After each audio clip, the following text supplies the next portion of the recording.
Welcome to Answers in 1st Enoch, episode 11. Now it's time to explore history and geography through maps, and this will blow the minds of many. Is Enoch a new view? You mean the oldest book ever written? Really?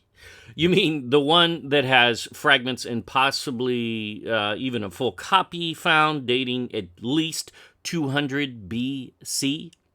Though again, a copy, not the original. As we demonstrated last video, Moses agrees with Enoch. Ancient history concurs. And now let's take this through to more modern times, as the track is so clear and abundant. How can anyone not see this is really the question. We're going to the 1st century, to the 11th century, 12th centuries, even to the 13th, 14th, 15th, 1492, when Columbus sailed the ocean blue, and even when the Spanish discovered this land of the Garden of Eden, which is the Philippines. Documented it over and over, affirmed by the Portuguese and most countries who participated in the Age of Exploration, affirming the ancient biblical historical view, and then lost. They forgot. Yep, they did. The idiots in academia back then, and not saying they're any different today, and the church, for that matter, lost the land of gold and the Garden of Eden. Where did it go? I don't know. We knew yesterday, but we no longer know today. What is that called? It's called willing ignorance. You can't forget on purpose. No, not at all. It must be a mistake. Yeah, right. It's called propaganda. Then ridicule, basically for anyone who dare reconnect what these illiterate idiots attempted to disconnect. I mean, and again, we're talking many centuries ago. They started this whole assault on the Word, because the Pharisees really are the origin. So really it started at their time. The problem, they have already lost this debate. Let's dive into some maps that demonstrate this. Let me be clear, we are not covering all maps ever created in this video. As I don't know, 1,000-hour-long videos just tend to be a bit long for YouTube. However, this is a secondary support video proving out what we've already proven. Not just in this series, but long before. But that Enoch was not out there at all. He was not crazy in the slightest, and did not represent some strange view. No, the church is the strange view today on so many things. It's pitiful, and that's the shame of all of this. No one else ever espoused the strange view, right? Wrong. Absolutely ridiculously wrong. And the fact that we've lost the ancient view proves that propaganda has taken place and that the church has forgotten what it once knew. That's a problem for the church today, and it's a problem for academia as well. Basically, the category, many scholars try to place Enoch in is that, this book is really out there. It's just so crazy to even consider, and of course they go in the science route, which is easy to ridicule, yet they never prove their science out, and Enoch proves his. And what Enoch says, I can observe, and so can you. What they say, I can't. And that's a problem for me, and that's a problem for us here at The God Culture.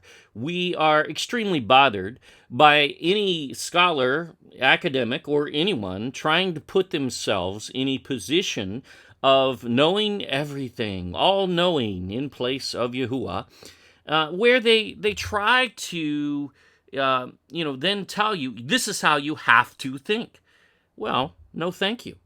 We're going to think because we prove things out, and we're going to follow the evidence trail, and it leads where it leads. And we don't care if that even means that a church doctrine is overwhelmed by evidence proving it to be a doctrine of men. Period. They don't even test the book. They can't really even read it and understand, and certainly they do not understand Scripture, especially on this topic. And it seems to us, I mean, if you read one book after another, one article after another, these scholars, they'll quote other scholars, but what they fail to do, those are all more modern scholars. I mean, and they'll go back, but they'll quote rabbis, which are Pharisees. So what kind of knowledge are you getting from Pharisees? Well, Yahusha nailed it. He said leaven. He said they expand the word, and he said to stay away from that. Yet, that's what they embrace as the ancient doctrine, and that's really dumb. Just read Bible dictionaries, and if they weren't so maddening, really they would serve as knee-slapping comedy for sure, and we've proven that in several cases. How a scholar can sound informed and yet be so uneducated on this topic is unthinkable, yet we are in those days. And it is not enough. I'm sorry, a scholar can't just come in and say, well, I'm a PhD, therefore I say, and then whatever comes out of his mouth is gospel. It doesn't work that way. It never should. It never should have. We never should have allowed them that kind of power, because they're having a little God trip there. They're not gods. And when they go against the Bible, they're liars and they're frauds. And they need to be proven so. On this topic, they most certainly are in droves. Most, if not all, of the mainstream scholars out there have this ridiculously wrong. After this video, and add the other couple that we did before this, and add in Answers in Jubilees, and add in Solomon's Gold series, and our book, The Search for King Solomon's Treasure, and our book, The Book of Jubilees, as well as this first book of Enoch.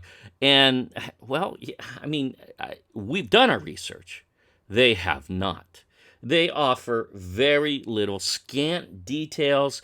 They'll pick up an etymology from nothing that has no connection, a totally different language that doesn't even compute, and they'll write entire books on that. And we're just tired of it. We're tired of this the illiterate paradigm supposedly being where we're supposed to learn the word from, because the word can be read and understood by the common man, you and me.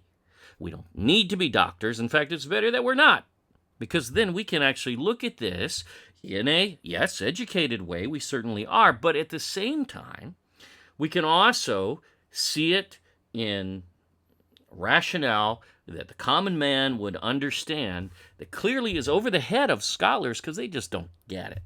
This is a perfect example. The way they read these maps is atrocious, and we'll show you some examples, though that's not what this video is going to be about. But let's get started. Let's jump in. The first book of Enoch, the oldest book in history, is available on Shopee Philippines and Amazon internationally in black and white. On Amazon overseas, we now have it available in color and in hardcover color as well. However, the ebook remains free, as this content is free for all. Just go to firstenoch.org for all the links and download your copy. Thank you again to all who have purchased, and even those who have downloaded and are following along in this series. We're glad you are here, and we hope that we all get something tremendous out of this. So I'll tell you this, we learn as we go as well. And even though we publish the book, by the time we get to the series, as research continues, more and more just comes to light, and it's an incredible process. We couldn't be happier, so enjoy. In recap, let's put a date on this. Before 4000 BC, Enoch left directions of his journey around the earth. We find these markers of after the flood remain easily identifiable. He travels from the North Pole, where he exits the earth, onto the surface. He visits Mount Zion there, not the one named after it in Israel. We cover that. This is the ancient perspective we have covered well. And we'll return to that topic in the series, don't worry. Enoch then goes to Mount Sinai in the desert mountains, further east to the Great Indian Desert, further east to likely Sri Lanka, though the resources he identifies could place him as far as Myanmar. no problem, same region, really the same directions. Then he crosses the Bay of Bengal, especially to the Spice Islands. Remember, he's being flown by angels, so he can do that in that age still. The East Indies of Malaysia and Indonesia. All this time, Enoch is on the Erythraean Sea, or the Indian Ocean area. He exits that area at that point and heads northeast to the Garden of Eden in what can only be the Philippines. Yes, the Garden of Eden has always been in this fixed position within the earth, just below the surface. There was only one entrance, according to Genesis, and the Hebrew word gan is not just garden, but the definition is enclosure garden. So enclosed garden, as we have covered. Enoch describes this from within the earth as well, where he saw the tree of life there, because the garden is under the Philippines, not on the surface. And no place on the surface holds a candle to the garden, though there are breathtaking sites in the Philippines, such as Palawan, which is known for several years running now as the most beautiful place on earth, and rightfully so. In fact, if you look at that word, Pala in Hebrew means extraordinary, and Awan is the name of Adam's first daughter, which also means to look at. In other words, beauty. So extraordinary beauty. Wow. Now, that's a study, but go see it for yourself and see if you've ever seen anything so beautiful. I don't know that we have. It is incredible. That would be a difficult task to find such. However, the garden is many times more spectacular than that. Yes, the garden is still there. Watch, is the Garden of Eden still there? And we prove it. And Enoch lives in the garden to this day. Watch, where did Enoch go? And we actually cover that in the Garden of Eden series as well. For full research, again, read The Search for King Solomon's Treasure, which finds the Garden of Eden and the Land of Gold, which are the same land. We prove. Even last video, we gave you enough to really call that proven, but there's far, far more. And the Book of Jubilees, the Torah calendar, which maps it. Watch our Solomon's Gold series, which has millions of views, Answers in Jubilees, Rivers from Eden series. We aren't speculating here, folks. We have proven this position backwards and forwards, front, upside down, every direction we possibly can. And if there's more, we'll find it and do that too. Fine. But Enoch serves as yet another witness here. The following maps will seal this. You will see for yourself. Then we have well covered Noah's division of the earth after the flood, which really serves as the very oldest map of the world ever. Enoch maps it too, but in parts, not as detailed. Noah is far more comprehensive. We publish this internationally, being read in over 100 countries in the Book of Jubilees, the Torah calendar, available free in eBook at bookofjubilees.org. Download it for free and read it, if nothing else. And we do basically have a video form for that, Answers in Jubilees. It's not as comprehensive as the book, so you need to read it. But that's a 52-week series, and lots of gold nuggets come from that book. It is incredible. And you'll start to understand Genesis once you've read and understood Jubilees, really. Now, we start off this book and all of these with our research in the front, which is where it will always be, and a very, very thorough Torah test, finding many sightings of these books, especially in the New Testament. Someone called that, well, circular reasoning, yet they do not even know the definition of such.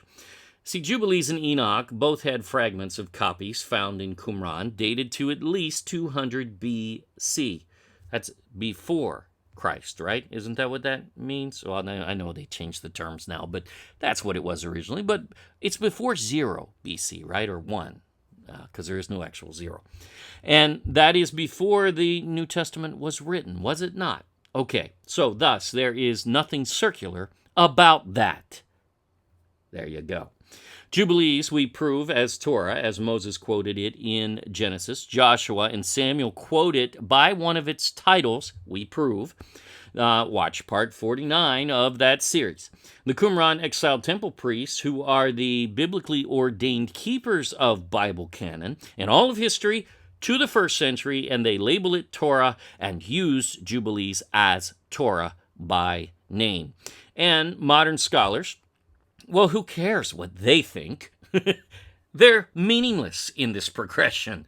That's the point here, and that will be the point of this video. We have the ancient data. It's there, and we can all read it for ourselves and see that this was the ancient view, period. They're nothing compared to this list. They get no say, and they get no opinion, which matters. They have none. For Jubilees as Torah to then quote 1st Enoch is not circular in the slightest. Talk about stupid. This map is perfection and should be in every history textbook. I don't care about if it's ours, but the point is these directions should be mapped, and they should be, a cartographer should get a hold of this and put it in every textbook because it belongs there. These are directions that are the oldest in all of history, yet ignored as history and ignored as scripture, both in willing ignorance of the inept who do not even know what history nor scripture is by definition clearly. Throwing out the first map of the world because, well, you don't agree with something the writer said is rather stupid indeed. Yet that is standard academia today and has been for many centuries.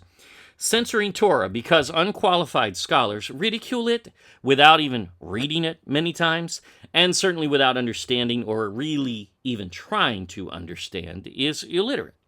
Creating a blog or YouTube video about such publishings without even reading or trying to pay attention in the slightest and understand is, well, it's a clown show of freaks and frauds. I mean, these are just retards when they do these kinds of things. They're not scholarly, they're not academic, nor is it journalism. Now, as we covered last video, Genesis fully affirms Jubilees and Enoch regarding this geography, as well as, in whole for that matter, as they go together. Imagine we have 3 witnesses of creation and the flood. I mean, think about it. This is what Peter warned we would lose in our days. We have 3 witnesses, and we've lost 2 of them. Wow. Talk about willing ignorance in the church, as these have been in constant circulation, even as Bible canon, especially in Ethiopia.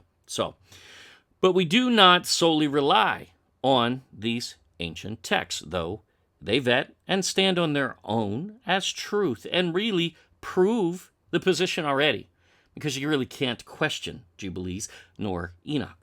Now let's check out, though, some maps which specifically identify the Garden of Eden or Paradise, or Ophir or Christ, the land of gold. That's another name for the land of the Garden of Eden, or right next to it, Havilah in antiquity, same land, as it has always been the land of gold. Yes, we covered that. Genesis 2 makes that very clear. We did that last video. If you haven't seen that, check it out. And we cover it in far more detail in our books especially, and those series, which we'll point out at the end again as well. Also, the rivers from Eden theory that we have confirms all of this and leads to the same place and ties and vets as fact, and this finding really already proven for more than 5 years now. This isn't even new. Nor is it new anyway, because this is the ancient perspective. In 43 AD, we'll start with our first map here.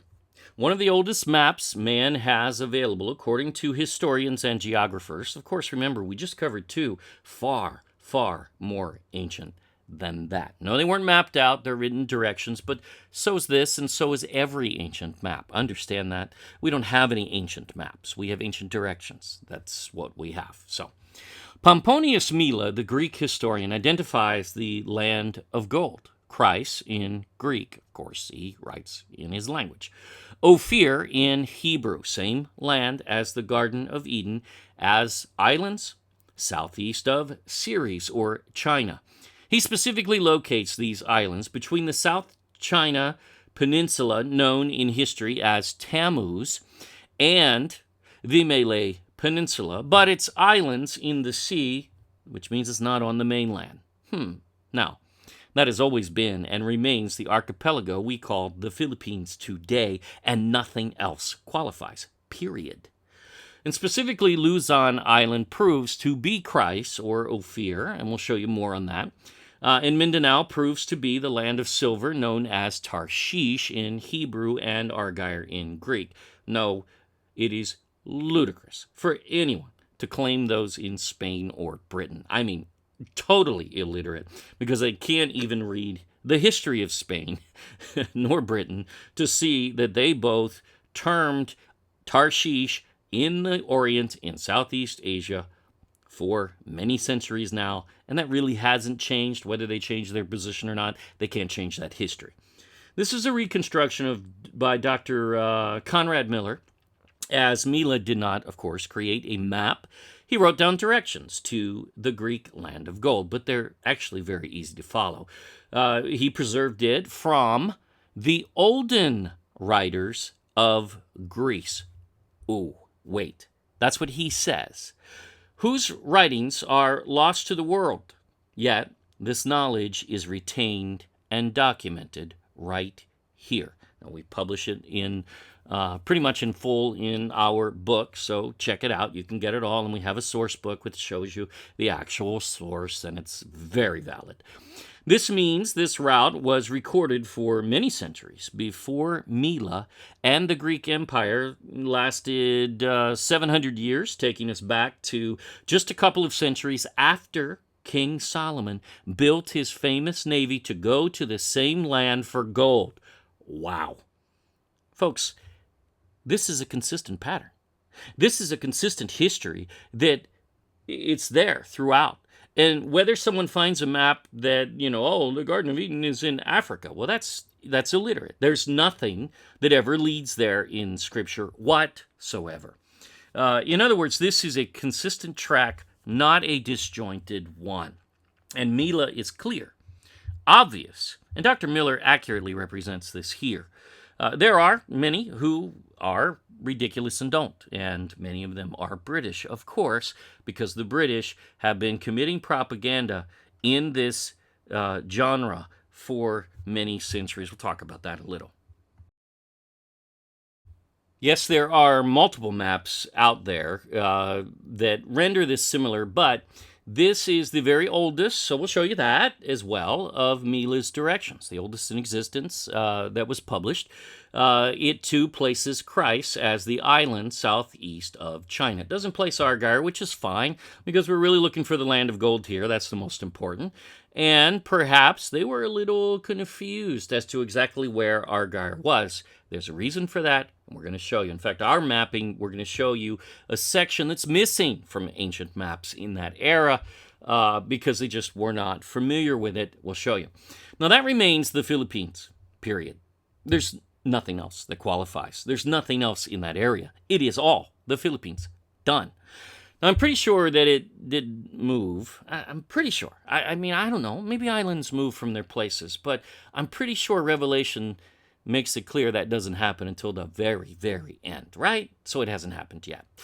Sure, academics and scholars lost it, but of their own propaganda from the British is why. Because, well, they choose to be ignorant doesn't mean the rest of us have to be, right? They have no position, and every one of their theories is crushed at this point. We address them head on, and we just take them to the woodshed.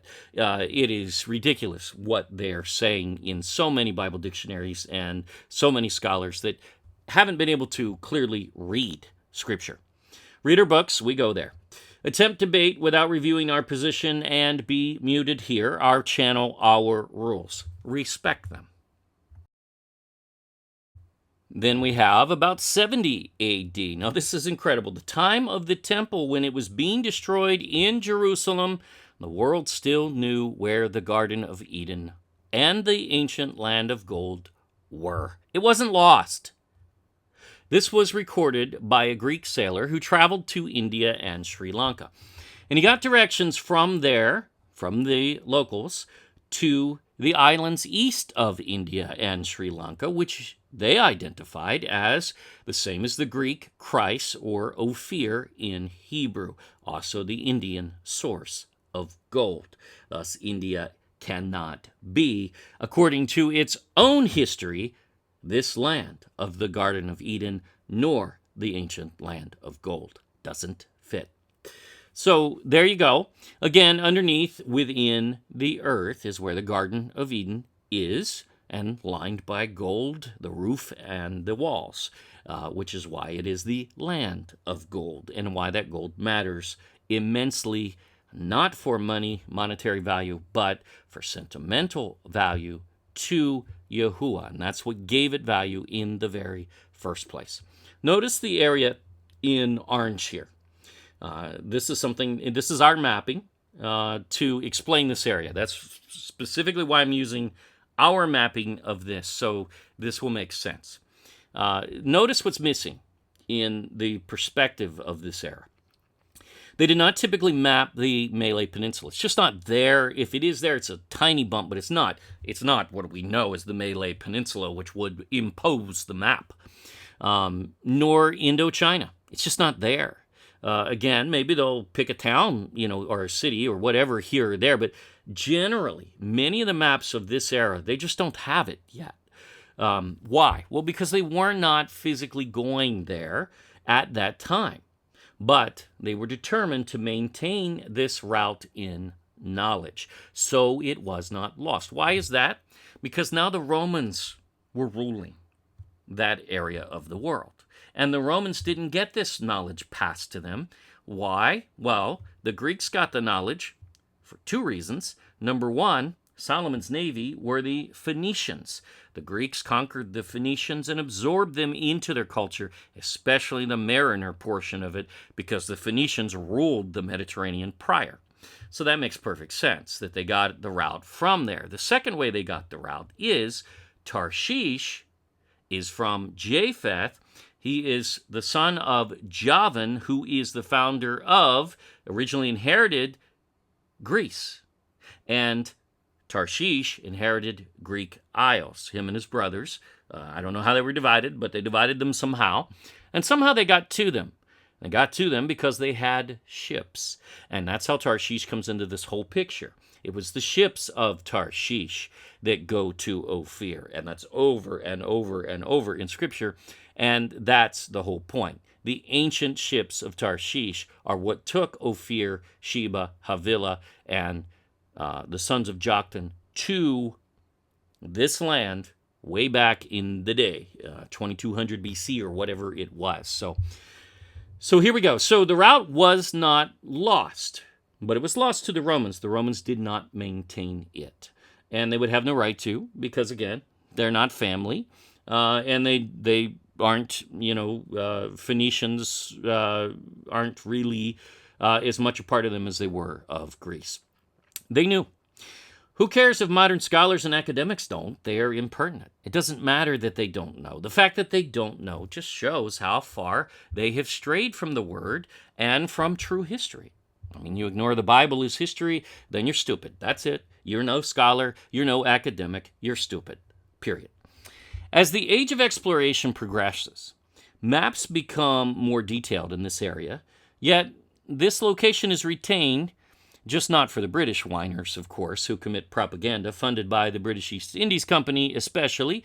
Yes, we cover Samuel Purchas and this admission of him being paid, I think it was £100 to commit his propaganda. And he wrote a nice thick position where he just ignored that the Philippines even existed. Yeah, that's stupid is what it is. It's propaganda. So that was in about 1625 or so, even as they paid him to write about Ophir without ever acknowledging the Portuguese data, which he ignores completely, nor the Spanish. I mean, that is about as ridiculous as one can be. The British didn't find Ophir, and, well, they didn't want anyone else to get credit for it either, so they pouted and whined and protested until, through America, they had the power. America conquered Spain, and then they squashed this whole narrative. However, check out this map. The Periplus of the Erythraean Sea, which is the Indian Ocean, as we've mentioned many times. It sits right there in the British Museum, yet they just can't seem to get down there and read it.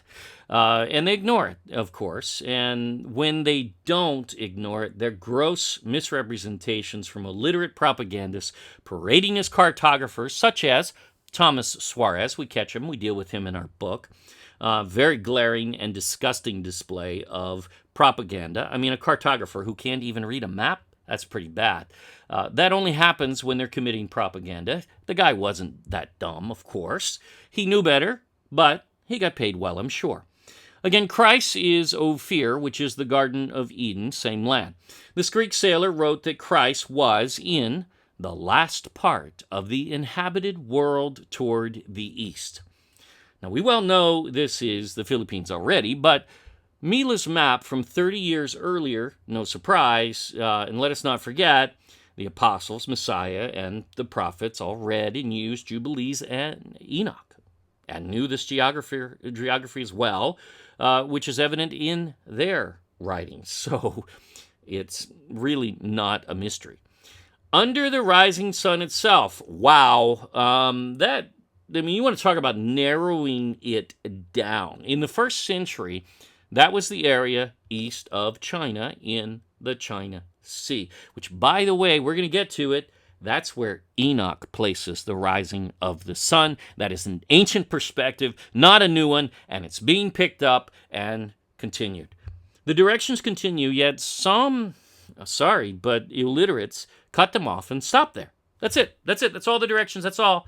And that's what you see from most who've covered this topic. And I don't understand. However, it clearly already identifies the region of the Philippines, though, again, more detail is there that will really seal this up, but ignored by propagandists who try to explain it away. Oh, no, he's talking about China. Really? Because he says he passes China. He says it's east and south of China. Can you read? The answer is no, they can't. After this region, under the very north. Now, the very north, that's called the Tropic of Cancer. That's a line. We know the point on the map. It runs right through Taiwan. So we know where we are. Draw a line through Taiwan, and folks, it's just south of that. That means we're in the South China Sea and just under the Tropic of Cancer. That's called the Philippines. Specifically, Luzon Island is right there.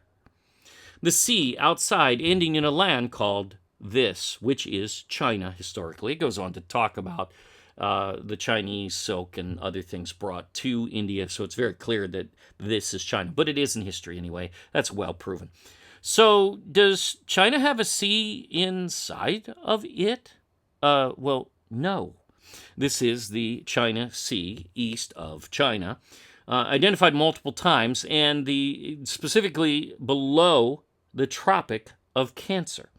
Only one land fits this, and any scholar telling you otherwise can't read a map, period. The end. And just opposite this river, there is an island in the ocean, it says later. Now, so we know it is an island. Now, it talks about a river, and this is where confusion sets in, but it really is not. It is so easy to understand, they just don't try. And that's why we're showing you this map. This is a reference to the Ganges, but in the perspective of the first century maps. They show the Ganges emptying just south of China, because the Malay Peninsula and Indochina are missing completely on those maps. Now, we all know that's not the geography. Anyone who calls himself a cartographer certainly should know this, right? I mean, it's no surprise and accurate to the Philippines. Really, China is the marker, even in the representation here. Essentially, they cut off the entire area, and in their mindset, the Philippines was right next to Taprobana, which you'll see from the next thing we're going to share, which is Sri Lanka. To most, though many historians, including Pigafetta, identify it as Sumatra. So they get confused, but again, it's for that same reason. It's because this area, it's just not there on maps from that era much of the time. Again, this will be demonstrated better on the next map. This confusion arises from the ancients not knowing about the section of Malay and Indochina, period. This is because they were not going there physically then. Not anymore, but they did. So they had the route recorded, but they didn't necessarily understand the geography of the area.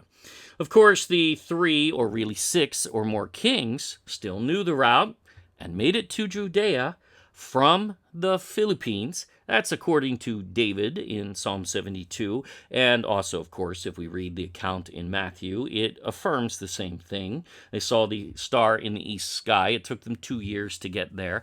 It's all there. It's pretty simple. But again, David comes right out and tells you that they were the kings of Tarshish, Sheba, the Isles, which is Ophir, and Seba, which is territory of Sheba. So all pretty clear. It's right there. It's always been there. But, we don't have the 3 kings' writings because whatever they may have written, and I'm sure they did write, because Filipinos were literate in whole when the Spanish came here. But the Spanish trashed them. They got rid of them. So this matches Mela's mapping we just showed you, and will many as we continue, and it matches Enoch, and it matches Jubilees. How about that? The Philippines is the ancient land of gold and the Garden of Eden on this map yet again.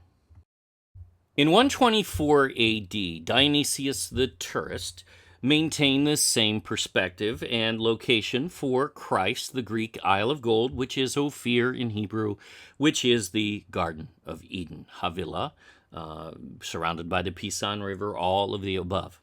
It is not real difficult. He documents a travel from a northern perspective in the North Sea, so he's above there, past Scythia, which ended in those days with the Sakai, who are the Scythians of Mongolia, basically, essentially. But either way, he continues east into the China Sea and heads south to an island, he says, which is just below the line or tropic of Cancer. I know this is so difficult for scholars to find the Tropic of Cancer and then look right below it and say, "Ha! I see what that is. It's not Africa. How about that? It's not Mesopotamia." I mean, these are illiterate guesses. Terrible. And it leads to the occult, which is even worse. Just below it is the Philippines. It is, in fact, Luzon Island. The line of Cancer, Tropic of Cancer, runs through Taiwan, and in that area of the world, that's Luzon Island, just south of it. And it always has been. It didn't move. I'm pretty sure it didn't move.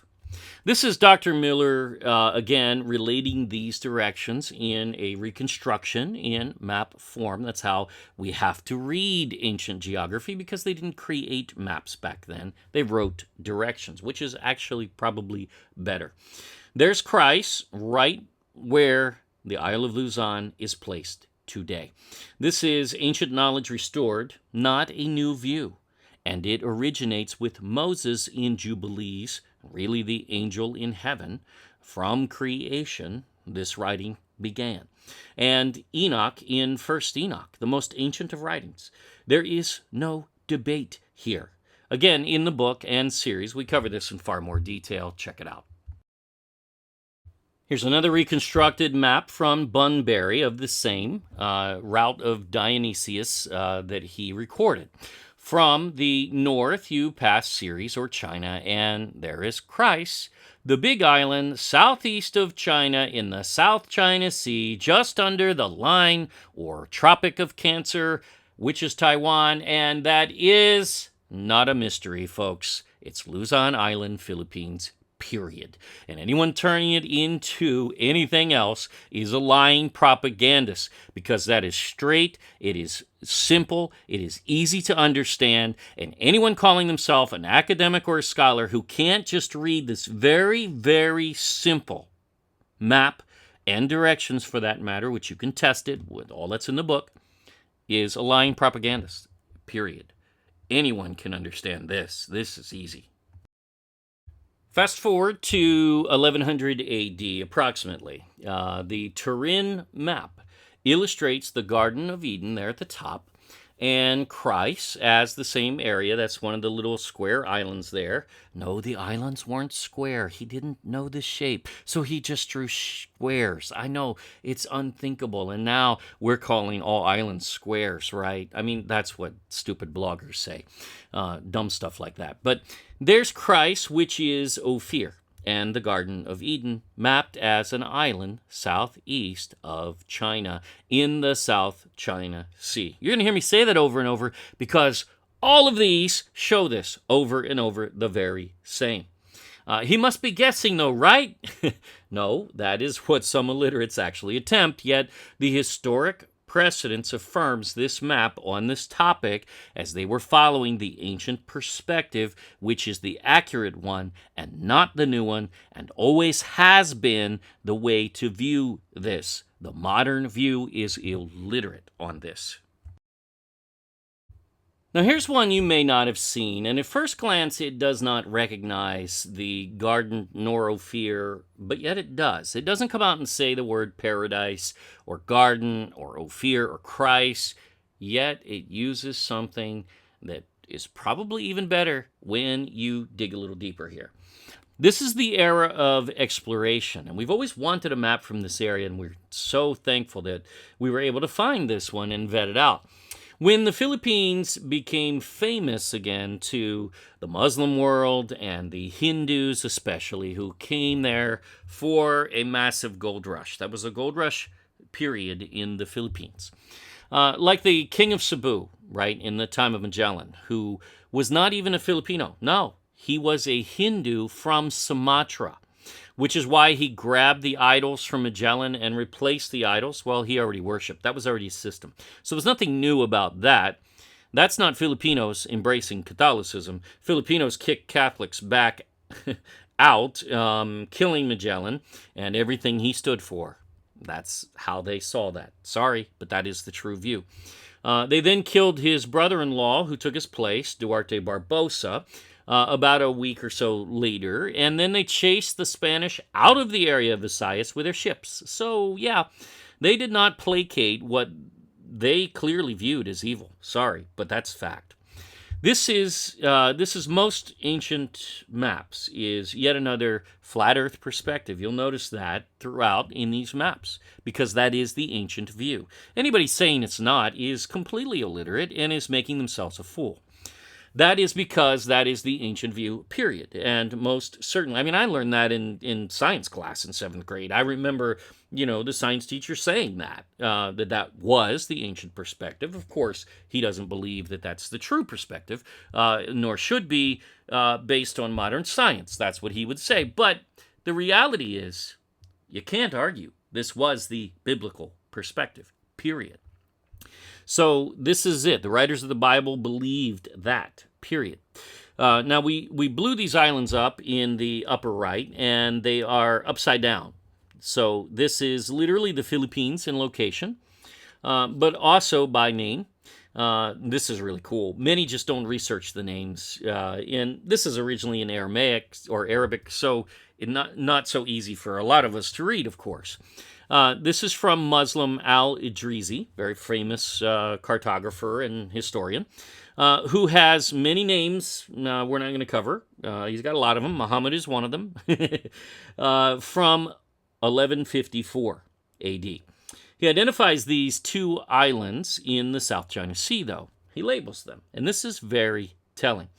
At the top, which is actually Al-Namang, in Arabic, Latinized. So I'm not sure that transposed great in that.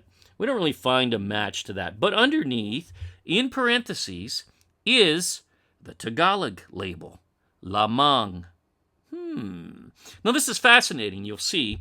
A surface definition of this Tagalog word lamang is content in definition, substance, meat, flesh, body. I mean, these are essential The essence of this is quite considerable.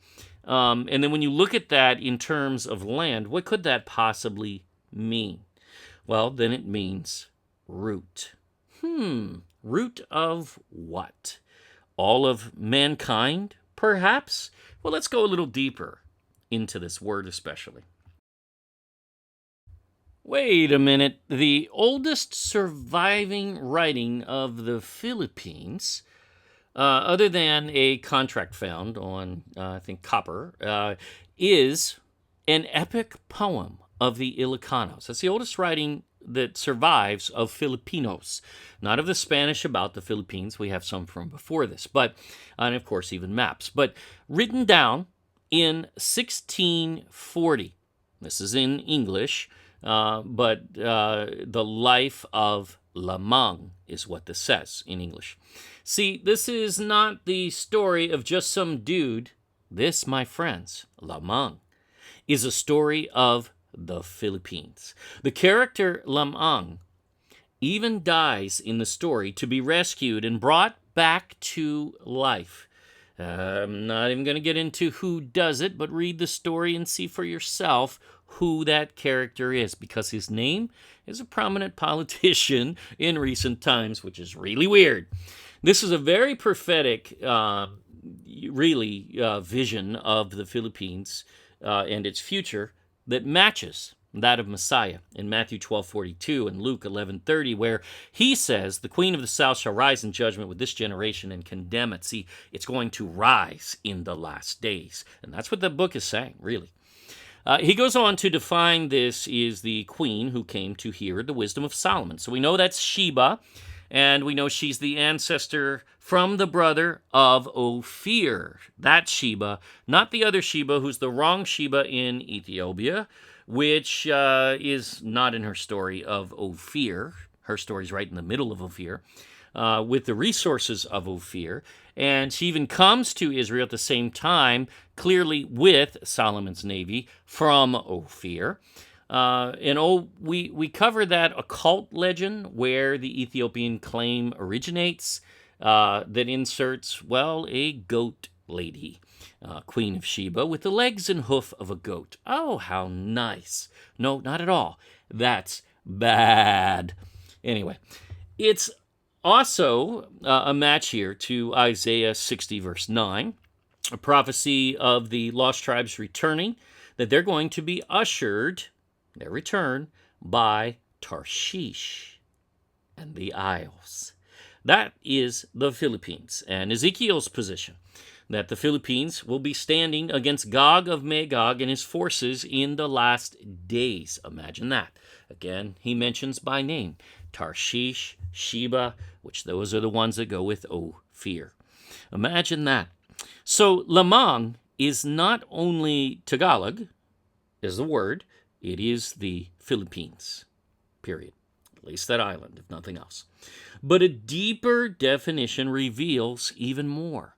Lamang can also mean advantage over others. Not that they are better, that's not what that's saying, but right out of the words of Duarte Barbosa's journal regarding Filipinos, he says that the Leucos, which are Filipinos, Ilocanos of Ilocos, were richer and more eminent than the Chins, or Chinese.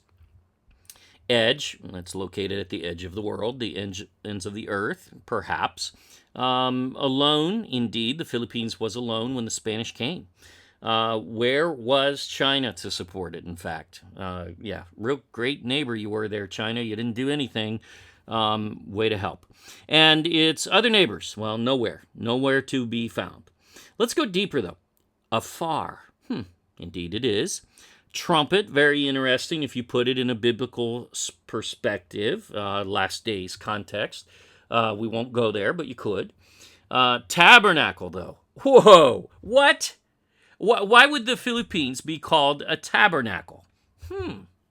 Because it houses the Garden of Eden with the permanent Holy of Holies of Yahuwah on earth underneath.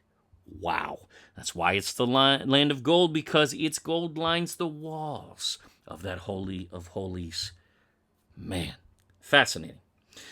It is the tabernacle indeed. These are references in Tagalog that Al-Idrisi would likely not even be aware, especially being Muslim. However, the word leads to the Garden of Eden.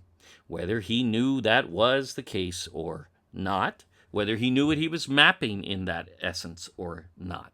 This is fascinating. But one more. The other island to the north, as this is upside down, is labeled Al-Sabara. At least that area is upside down. Obviously, Africa's not. But looking at that word, Sabara, in Arabic, is equally interesting. This is fascinating. To be patient, to endure. Well, that's exactly what the Philippines will do in Scripture. They wait for his law, Isaiah 42 says. The isles of the east at the ends of the earth. Submit patiently to the judgment of Yahuwah. Several times Isaiah says that these isles will actually execute judgment and wait for his judgment. Wow. That his law will be restored there. To confine, restrain, just as the lost tribes are described in Assyria, in fact. Now that's interesting. But in this sense, not imprisoned, but confine yourself to be with Yahuwah morning and evening. Wow. Now that is something.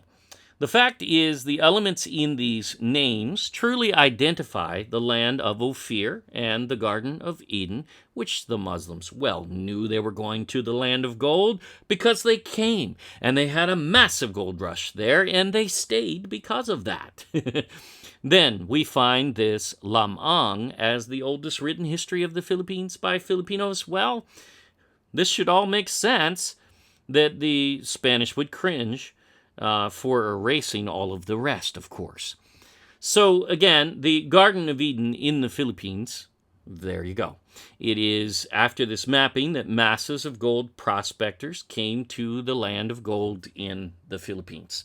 They knew what it was. And this map really finds it. And maybe that was, the catalyst for that gold rush. I don't know that for sure. I haven't seen anybody connect it, but it sure does make sense. Just because scholars don't today, well, that doesn't change that. They don't know where Ophir is. They admit that. So why would we ask them things they don't know about? They tell you they don't. Let's go to 1235, the Ebsdorf map. Also, very clearly identifies the Garden of Eden in the Orient, not Mesopotamia, which is the occult, not Bible, let's be clear. Not Israel for certain. None of these go to Israel, of course, and neither does Enoch nor Jubilees, neither does the Bible. For the Garden of Eden, it is a ridiculous proposition. And it is propaganda from Zionism, not ever Bible. Not Africa, not Saudi Arabia, which are all extremely strange views to Scripture, which never goes to any of those locations in this regard. You could see Adam and Eve, the serpent, and the tree of the knowledge of good and evil illustrated there at the top. Where is this? Well, on maps of this time, this era, that area is the Philippines very specifically. We see it over and over and over in looking at them. And you're going to see this if you haven't already started to see the pattern. However, this map does not give all the detail, but generally places it in the Far East, good enough, between India and China. Again, in the space that many cartographers miss the Malay Peninsula and Indochina in that era. And you don't fault them. They hadn't been there. It's not a surprise. This is progressing information and knowledge. But these islands of Ophir and the Garden of Eden just keep showing up, and they are the Philippines, period. Once again, this location is south of China. There it is again. In 1265, the Psalter map, in very similar fashion, looks very similar, in fact, in many ways, locates the Garden of Eden in the Far East between China and India. It shows the 5 rivers from Eden there on the map, very erroneously labeled as the Ganges, Tigris, Euphrates, etc. Yet none of those is actually connected to the same river, thus ludicrous propositions, and would never fit. In fact, none of them fit at all. In all fairness, to find the rivers from Eden, what we really needed in knowledge was the mapping of the ocean floor by National Geographic, which found them. in the 70s or so, though they didn't know that's what they found and still don't. Watch that theory, but Tigris is laughable and ludicrous, we prove, and Ganges, no way. He draws this as an island with Adam and Eve there, though not distinctly the Philippines. It's not distinct, but he didn't know that area clearly because he's missing a whole lot of geography there. But he knew there was an island there somewhere between China and India that is the Garden of Eden. Well, it is the Philippines. There's no doubting that. Then about 1300, we have the Hereford Mappa Mundi, which located the Garden of Eden again between China and India as an island in the South China Sea, the Philippines. It labels paradise there surrounded by a wall and a ring of fire. Indeed, it is. It all fits. In 1436, Bianco's world map also illustrates paradise, or the Garden of Eden, very specifically, in the Far East as an island southeast of China. Anybody else picking up on a pattern here? Yeah, I think you are. A few years later, in 1440, Giovanni Liardo maps the Garden of Eden as Paradiso Terresto in the Far East as an island southeast of China. We call that the Philippines today. In 1450, the Borgia Velletri world map locates the Garden of Eden in the islands. Oh, where? What's that? Southeast of China. Imagine that. Anyone else noticing this? I mean, this is pretty clear. Might the Garden of Eden be, I don't know, southeast of China, maybe? In the South China Sea? Just maybe? Well, that is where Enoch and Moses placed it. So why would that be anything but the ancient view? Any other view is strange doctrine. No, the Bible does not have multiple interpretations, especially not in geography. It is one. When it says a place is somewhere, it means it's there, and it's one place. It's not in multiple places, although Britain would try to have you believe that. They separate this into multiple places and say Britain and Spain, one of those is Tarshish, and, thousands of miles away is Ophir in India. Oh, and also Malaysia. It's both. They're stupid. That's the dumbest thing that we've ever seen, and they have absolutely not a shred of evidence to prove it. Yes, the evidence leads toward the Far East, but they don't even understand it. It goes to the Philippines. No prophet ever offered flexible theology. I mean, think about it. That would be the dumbest paradigm imaginable. For modern scholarship who, just can't think, obviously. No. Now, one of the antique map sites tries to explain this, and we'll use their explanation. We won't pick on them, though. And they clearly can't really read the map that they're reviewing here. I don't understand why.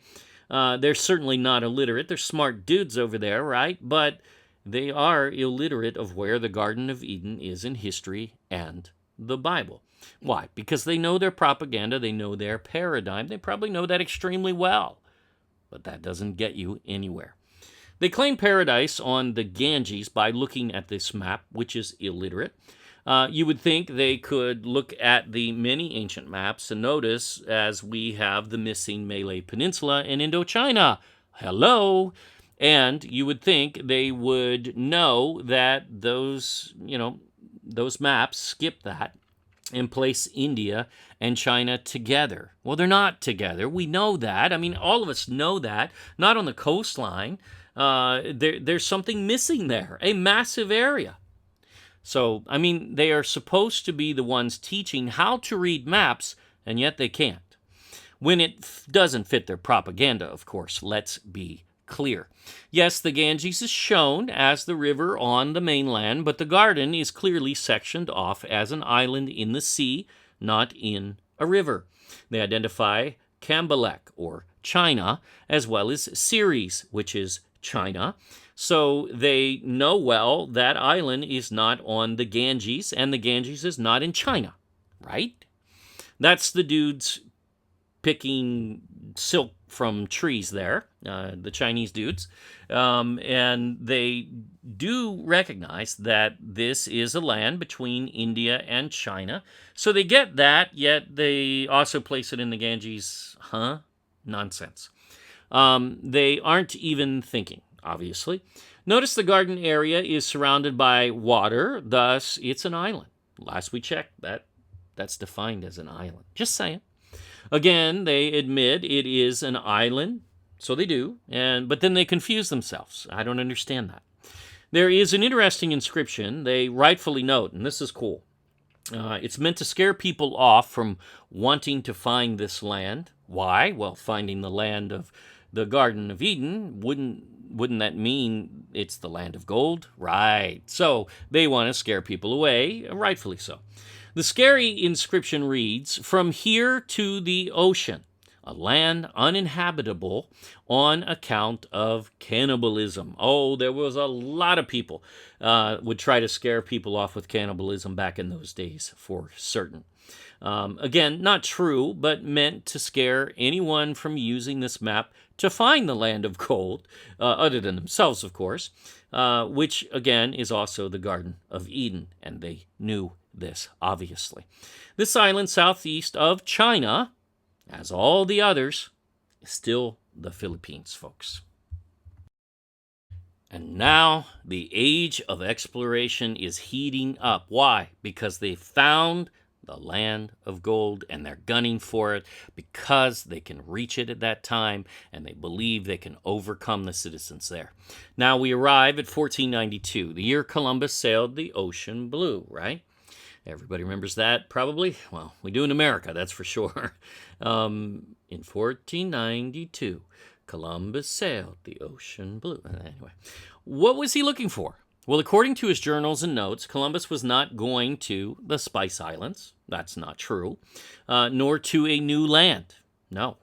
He wanted to reach the ancient land of the Garden of Eden. He says, that's what he says, if you believe him about his own journey, also known as Ophir and Tarshish. He says, the ancient land of gold, and even Arsareth, the second Esdras land, where part of the lost tribes of the northern kingdom migrated, basically when they left the Assyrian captivity. So, yes, Columbus believed all four of these lands were the same land just north of the equator in Southeast Asia. We call that the Philippines. He didn't yet then, of course. It was called Ophir and Tarshish and Sheba. That's what it was called, and there is record of that, which we cover in Solomon's Gold series in detail. So did Magellan, as he labeled this same land as Ophir and Tarshish. The Spanish continued to for centuries, until especially when Spain succumbed to a U.S. takeover in the 1890s, late, and America really working hand in hand with Britain there, who's finally getting their way. All of that propaganda is paying off for them, at least for a time. They worked very hard to squash this narrative, and here we go, pulling it back out and proving they were wrong. Oops. Sorry there, Britain. Tough luck. Let's get the truth. The truth will not be silenced. This is the Portuguese government commissioned map called the Behind Globe. The first globe perspective of the world in history is its claim. Now, understand, Behind was a German. He had no stake in the game here. He wasn't British. He wasn't Spanish. He wasn't Portuguese. He wasn't involved in any kind of a dispute here. This was 1492, before they even discovered America. So, this is before all of that. He's just taking the Portuguese data and he's mapping based on what they had learned. Imagine that was not until 1492 that we got the first globe. Now add up all the years that the world did not have a globe. Now, and that's without a space program, without any data to totally support it, and many of what they call theories today did not exist back then, and yet they still continued with the claim. Now that's what's really curious. But anyway, just as with Columbus's thinking, also based on the latest Portuguese explorations in which they controlled part of Malaysia and Indonesia. Understand, they were already in this part of the world. Their explorers, including Magellan and Barbosa, who were there for Portugal first, in that area of the world, they knew the terrain, they knew the territory. So at this point, they still did not find Ophir and Tarshish in Malaysia, nor Indonesia, nor India. So this map really starts to approach true geography, as you will note: Africa, India, Sri Lanka, all where they should be, essentially, on a map. There's Burma, identified that is area Chersonesus of Ptolemy, which is accurate to what Ptolemy believed. Ptolemy didn't have a clue of Southeast Asian geography. It's non-existent on his map. Let's be clear. His mapping ends at Burma, never the Malay Peninsula, which is illiterate. And any scholar, especially the one writing the book, the Golden Chersonesus, or anyone else like that, they're just going on and on and on without even being able to read the map that is right in front of their face. It is amazing. Now, he had no clue, and this is no measure for Southeast Asian geography. A lot of people try to use just this one map from Ptolemy to try to dispute our findings. That is stupid. There's the Malay tip, and it's not Ptolemy's Golden Peninsula. Burma is on this map, so Paul Wheatley can't read a map clearly. I don't know how these guys are called academics nor scholars. They lack basic reasoning. This map passes the Malay tip, which is not Ophir or Tarshish or Chryse or Argyre in Greek, and it heads past Sumatra, Java Minor, and then to Java Major, which is Borneo. Now, the Portuguese believed, and Magellan proved, the Isles of Gold and Silver were northeast of Borneo. And that's what we call the Philippines and nothing else. But let's zoom in, because this gets extremely specific, and there is no debate. To the left is Indochina, Vietnam, etc. There's Borneo at the bottom, and in the red square, that's where we're zooming. What you saw is the big red square on the previous. We find Chryse, the Greek name for the same land of gold called Ophir in the Bible, which is the Garden of Eden, ancient Tavila, where Adam and Eve lived.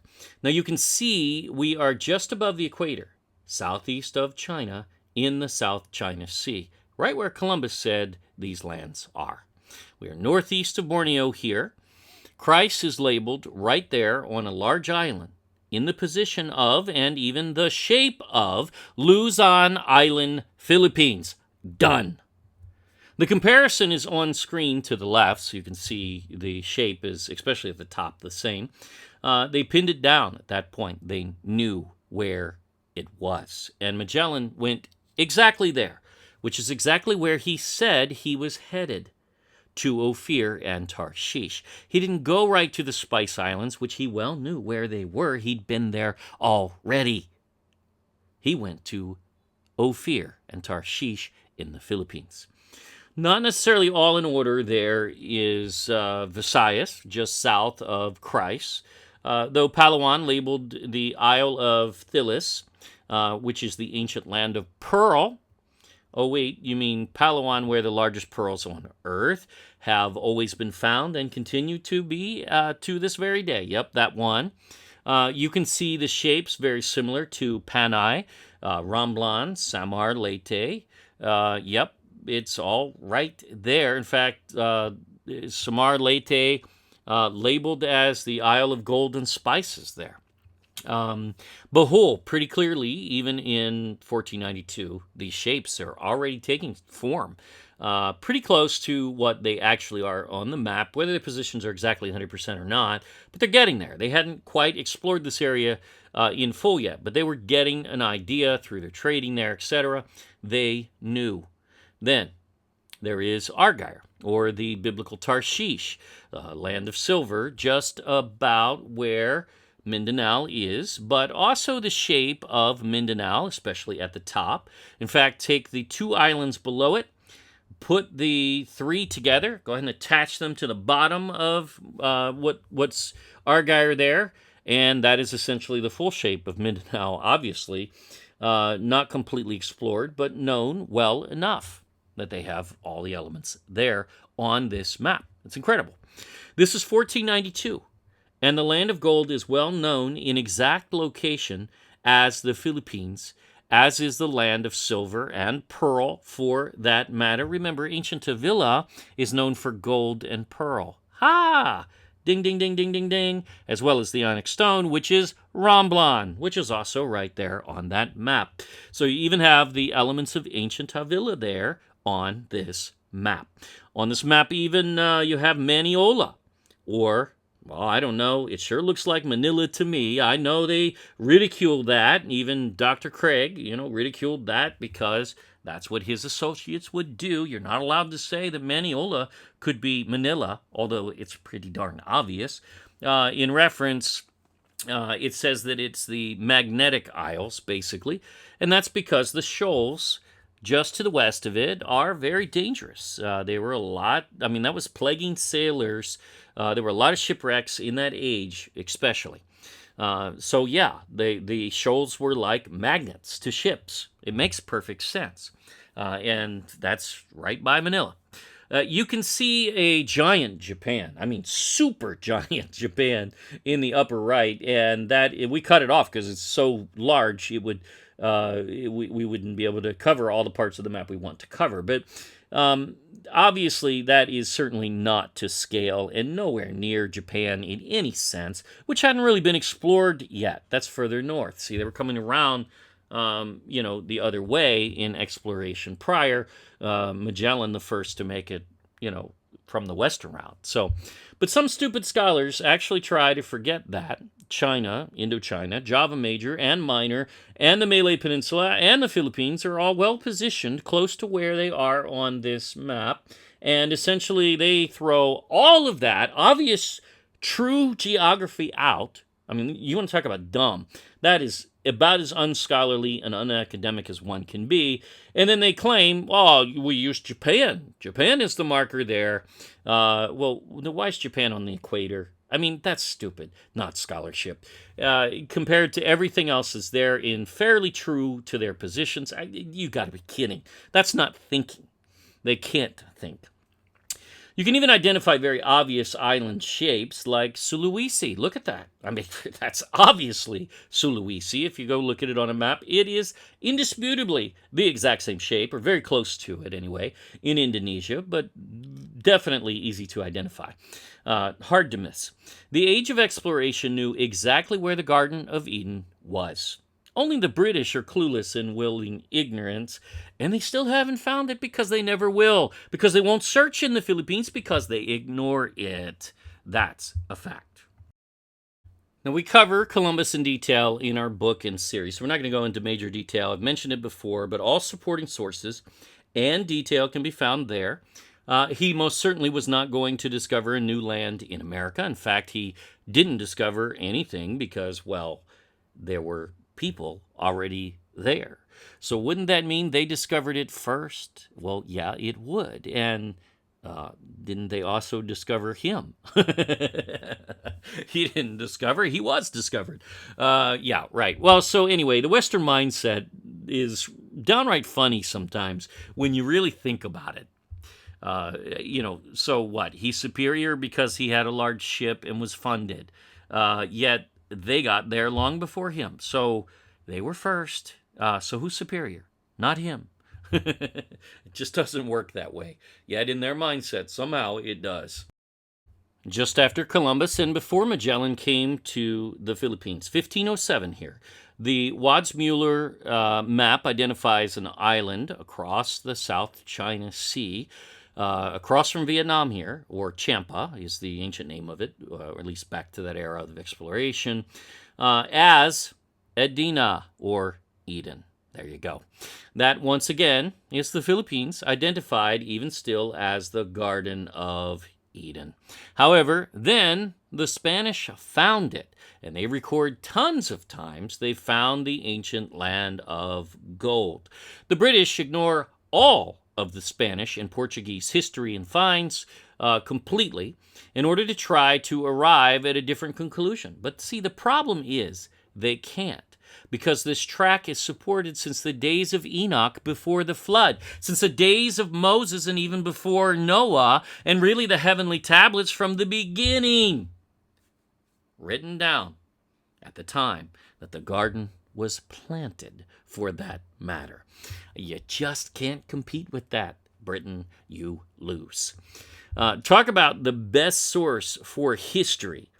But no, let's throw that out and call a textbook created in 1980 history. Yeah, that makes sense. Stupid. And again, we are southeast of China here, in the South China Sea, in the Philippines, as the Garden of Eden. This is no mystery. Duarte Barbosa was in Vietnam, essentially. He was in Indochina and encountered what he called the Leucos, or at least that's what he heard they were called.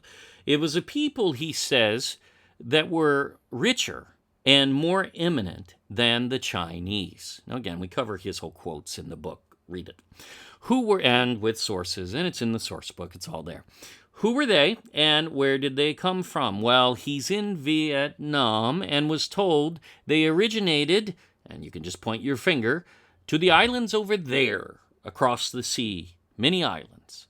Now, Magellan well knew who these people were as well. He scratched out Leucos in his copy of his brother-in-law's journal, which is normal practice, by the way, and wrote in Ophir and Tarshish. What is this archipelago across the South China Sea from Vietnam? It's so difficult. Do we really need to ask? Well, academia is too stupid on this to read plain language. It is the Philippines. Wake up, folks. I'm talking to academia there. Our folks are awakened. You know that. Then when Magellan returned, by the way, with Barbosa by his side, his brother-in-law was with him. Both died on that journey. Pigafetta, Antonio Pigafetta, their historian who traveled with them, the first historian to circumnavigate the globe, actually, wrote that these Leucos come from northwest Luzon Island, and that they have 6 to 8 junk ships. Now, these are ships as large as the Spanish, according to Pigafetta, in which they come to Cebu to trade every year. Northwest Luzon, you say? You mean, oh, wait a minute, what area is that? It's Ilocos, and the people there are called the Ilocanos. They are the Leucos. Are you kidding, scholars? Are you kidding, academics? You can't make that connection? What is wrong with you? Indeed, they are. Not real hard, yet scholars are truly illiterate on this, and you can read all the many things. Oh, I think it's Japan. You're stupid. I'm sorry. You're not a scholar. You're stupid. That is not logic. Not when he's in Vietnam, he's in Indochina, right? And they point across the sea. That's not Japan. That's called the Philippines. This is so easy. And then Pigafetta is sitting there in Cebu, and Cebu says that they come from northwest Luzon. So what's so hard here? I mean, this is extremely easy. Then you have Pinto, who actually got shipwrecked, probably on the shoals, and ended up in northwest Luzon, on the Isle of Leucos, he says. But I don't know where it could be. It's just so hard. Well, again, it's because the British ignore, that's all Portuguese and Spanish explorations. They ignore all of that data, which is the only data they should be looking at, because those folks found Ophir, Tarshish, or Christ, Argyre in Greek, or the Garden of Eden. Another mapping in directions comes from the internal Spanish government documents themselves. Here's it's document number 98. The full title's there. You can read it all. I won't even read it out. But which identifies the trip from Spain to Ophir. From Spain, basically. So they're taking the eastern route. They're not going Magellan's way. Which it calls Leucos. By the way, Ophir is Leucos, one and the same.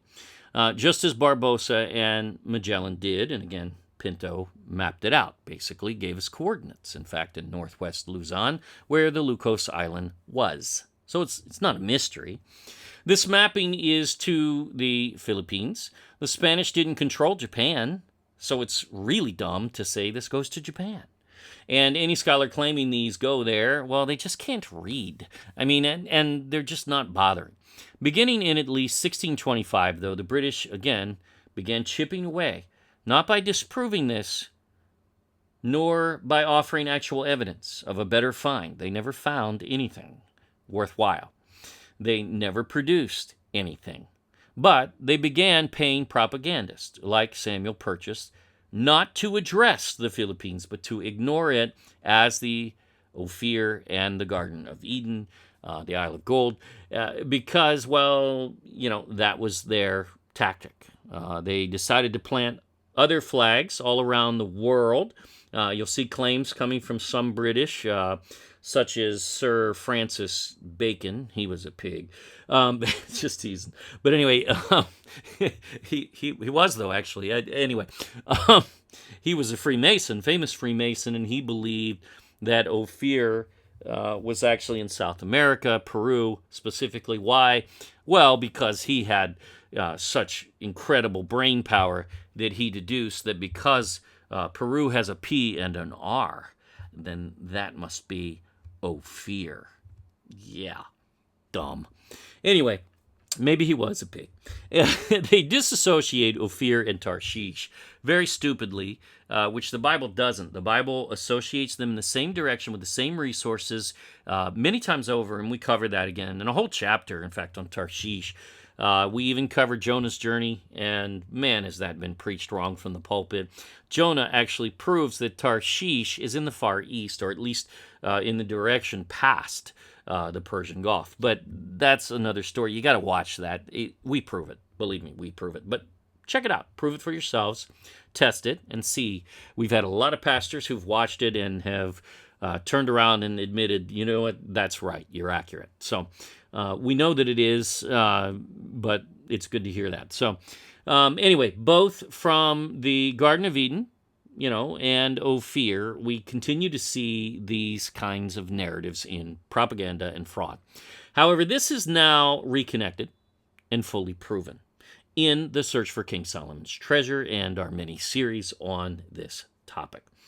This series merely serves as additional support, and these are, I'm just kind of, these maps, of course, some of them we haven't covered before, so this is really cool, but I'm just, telling you things that we prove, so the sources and the resources are in those materials. I'm not going to go through all of that in this as well. Again, research this for yourself. Prove all things, and hold fast that which is good. 1 Thessalonians 5:21. For those claiming the garden is no longer there, well, we covered that too. Some claim, it was destroyed by the flood. Well, where's the Bible say that? Nowhere. Or some will say, a spaceship came and took it to another plane of existence. That's called Kabbalah, and those are all false, and proven so. We do this in Is the Garden of Eden Still There? The answer is yes, but find out why. Solomon's Gold series, parts 12a through G, has a very detailed progressive case leading to the garden.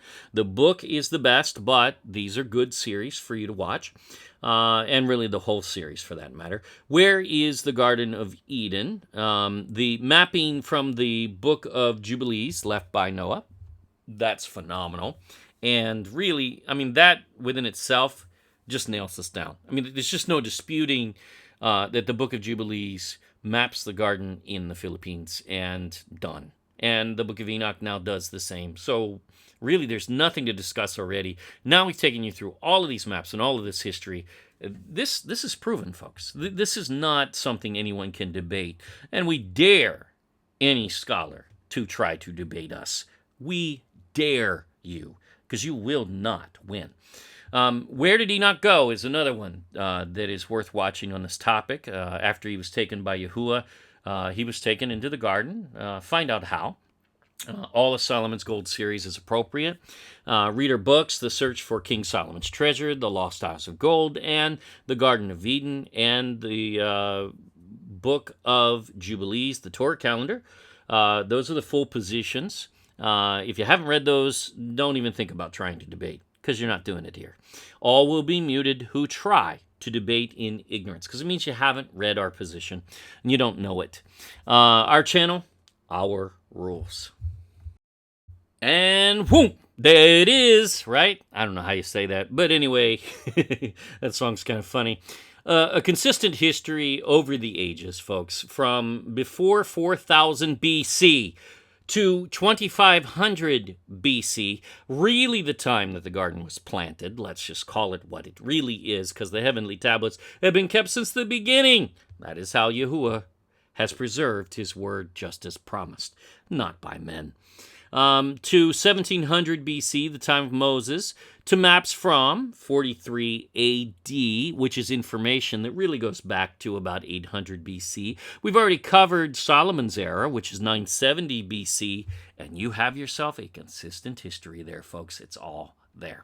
The world knew where the Garden of Eden was, and it all originates in the books of 1st Enoch and Jubilees, which agree, and they also agree with Genesis. The garden is in the Philippines. There is no debating this. There is no debunking it. No proving some other land somehow now miraculously has resources that it doesn't and already failed. Is in the East, yet it's not. It's in the West.